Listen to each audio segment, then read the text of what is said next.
Hello everyone, I am Varun Gupta and you are watching Natural English and this is Verbal Ability Capsule 18th. Useful for everybody. Let's begin with the Natural English sentence. What a turnout! I knew he was up and coming, but I always took his claim to draw these sorts of crowds in with a pinch of salt. Now this is very interesting construction. The first new word here is turnout. Turnout basically is a number of people who come in an event. The number of people who come to attend some event or some program. So we call it turnout. For example, they had fewer people turn out for their party than they anticipated. Fewer is comparative, fewer than.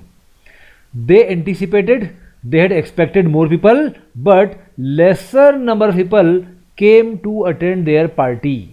The turnout for the party was lesser than anticipation. They had fewer people turn out for their party than they anticipated. Voter turnout was high at the last election. During last elections, we had a high voter turnout. That means many voters came out to cast their vote. Now please understand, turnout can be used as a common noun and it can be used as a phrasal verb also. Let's proceed, dear friends. The next interesting group of words is up and coming.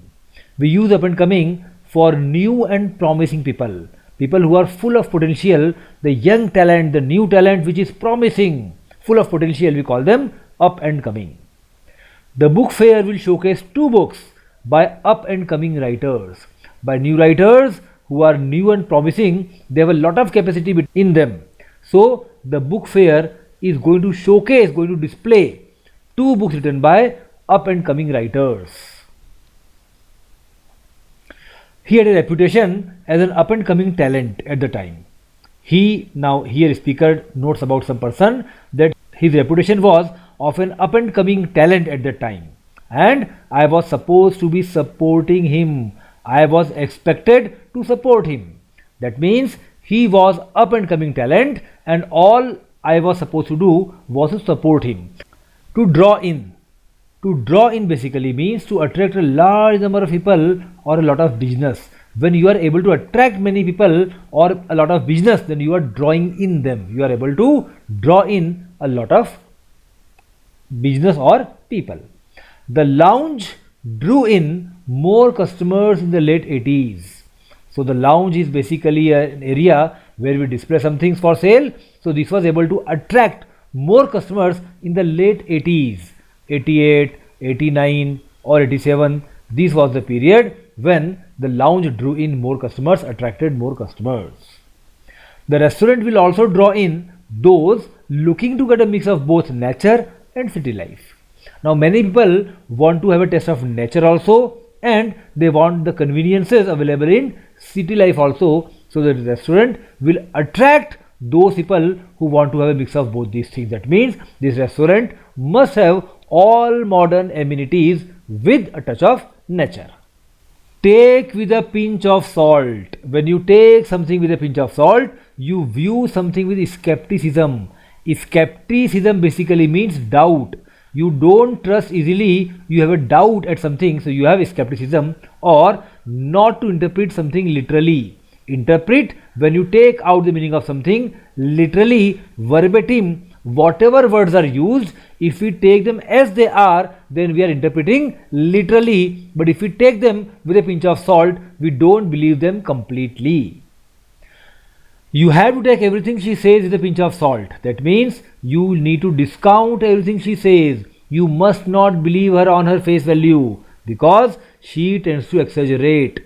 She has a tendency to exaggerate. To exaggerate means when we speak everything larger than their actual level, then we are exaggerating. You should take these specifications with a pinch of salt. Don't believe these specifications, take them with a pinch of salt. Please understand that there may be slight exaggeration or errors in these specifications. Let's look at the complete sentence, dear friends. What a turnout! Now this is exclamation. It shows that many people have come out.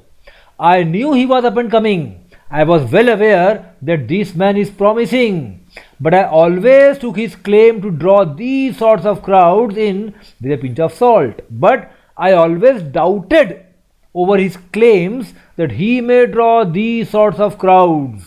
That means the speaker says that yes, this young person had claimed that I will draw these sorts of crowds, but I did not believe him.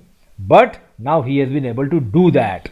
So this is a very good sentence where a lot of phrases are used in a mixed manner.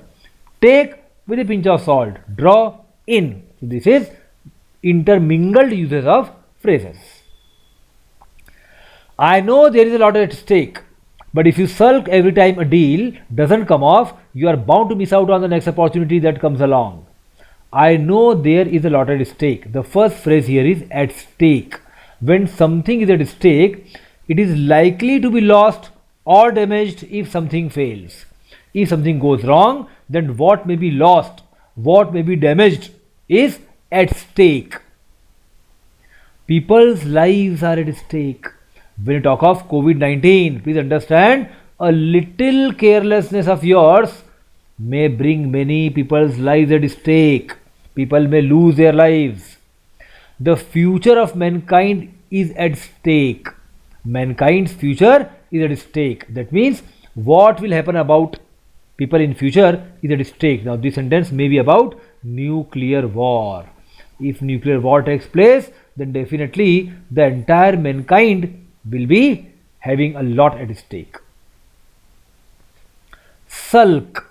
Now sulk basically means to become miserable and refuse to talk to people when you are very unhappy, when you are very upset, when you are angry, when you feel that a lot of wrong has been done with you, then you become miserable, you don't eat, you don't take bath, and you are just sitting weeping and you don't talk to people, then you are sulking. Even though the whole thing blew over ages ago, blew over, was sorted out, was solved.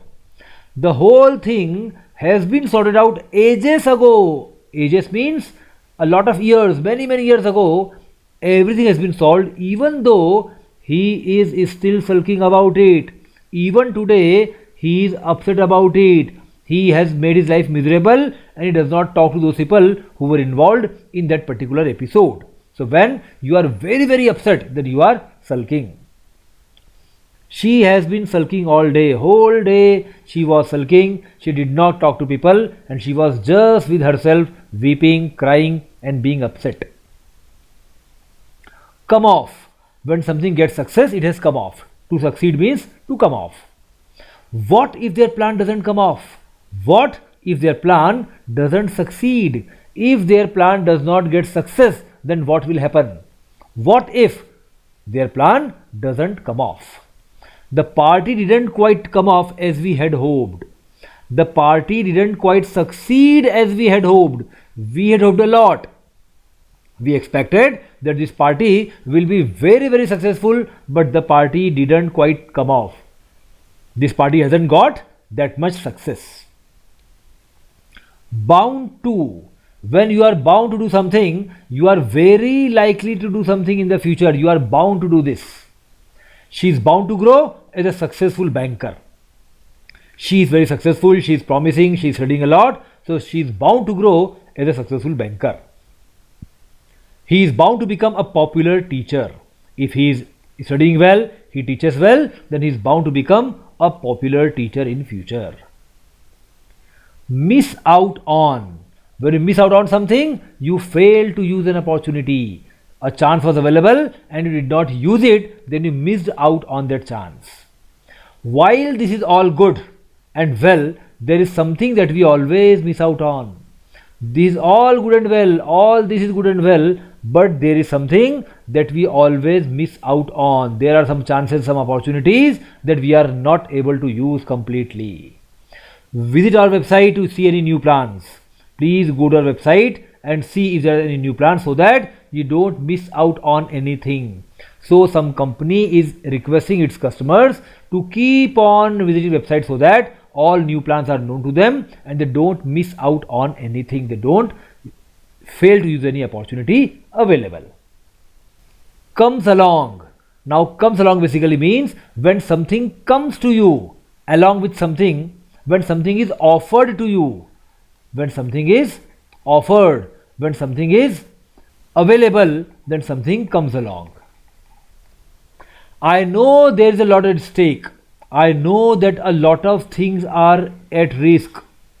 But if you sulk every time a deal doesn't come off, if you are so upset, so angry, every time whenever a deal is not successful, you are bound to miss out on the next opportunity. Then you will definitely miss the next opportunity that comes along.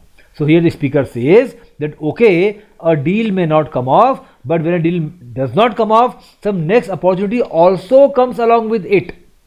Every difficulty brings some new opportunities. If you keep on sulking about the failed deals, then you will definitely miss out on the new opportunities.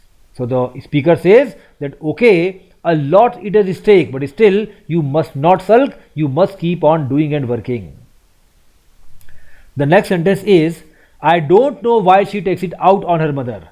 I put all her unhappiness down to her father, who has been the main stumbling block in her life.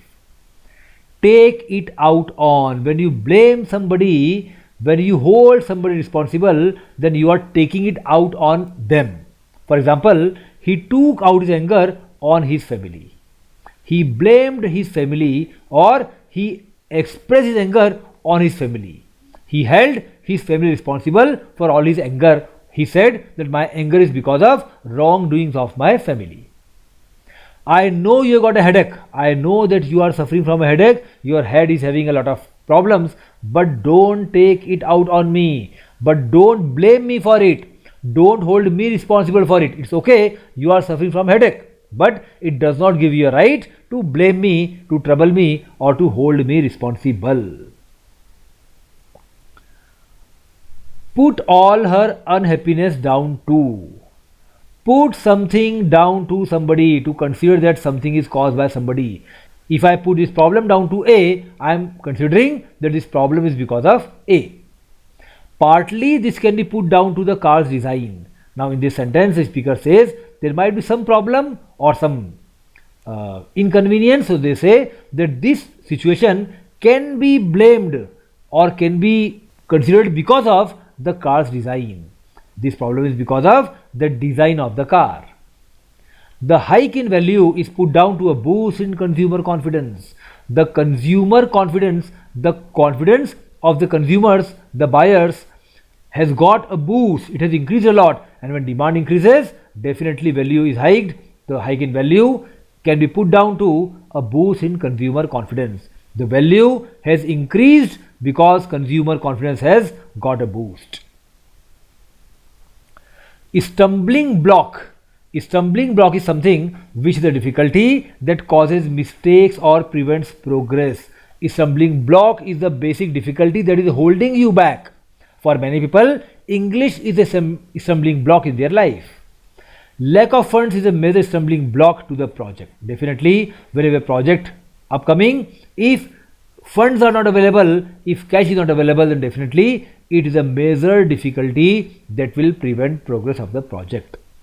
My plans hit a stumbling block. Now please note, hit is a very common collocation with stumbling block. To hit a stumbling block, that means my plans were going on very well, but suddenly a big difficulty came that prevented all progress. So I have hit a stumbling block.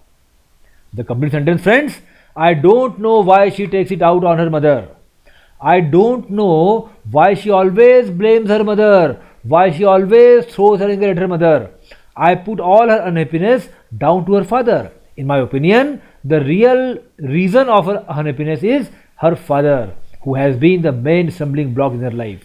I think his father has been the basic difficulty or basic hurdle in her growth. So here speaker says that this person is always criticizing her mother, but in my opinion, her father is a real person who should be blamed for all this. Thank you friends. देखते रहिए, notes बनाते रहिए, and I am pretty sure every one of you will go on getting success in your life. Thank you. All the best. Enjoy.